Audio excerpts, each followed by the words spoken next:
आदि अब मजाको फिचर आएको छ, नेपाल सरकारले बनाएको छ। नेपाल सरकारले नेपालको राष्ट्रिय परिचय पत्र अनलाइनबाट नि डाउनलोड गरेर तपाईँले प्राप्त गर्न सक्नुहुन्छ। अब त्यसको लागि मैले यहाँ भिडियोमा हालिदिएको छु। गुगलमा जानुहोस्, क्रोममा गएर क्रोमबाट अब department of national ID civil भनेर हान्नुहोस्। त्यसपछि नेसनल आइडीको एउटा पेज खुल्छ।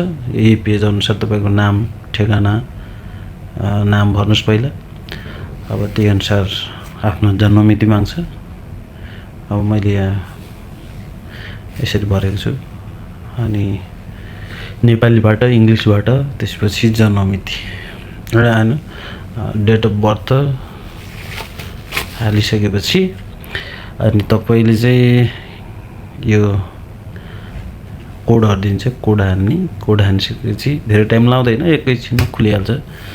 त्यसपछि तपाईँले यो खोलिसकेपछि यसरी स्क्रोल गर्दै जानुहोस्।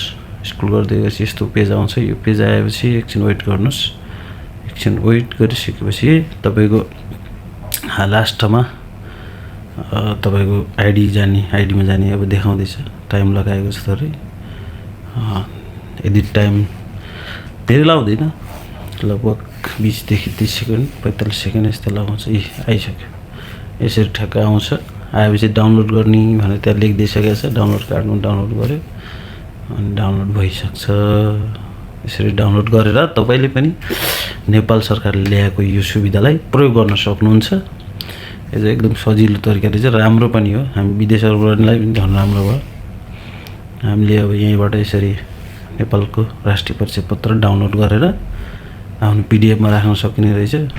त्यसपछि लास्टमा चाहिँ यस्तो फिचर भएर आउँछ। तपाईँलाई पनि अब यस्तो फिचरहरू चाहिन्छ भने तपाईँहरू युज गर्नुहोस्। युज गरेर प्रयोग गर्न सक्नुहुन्छ।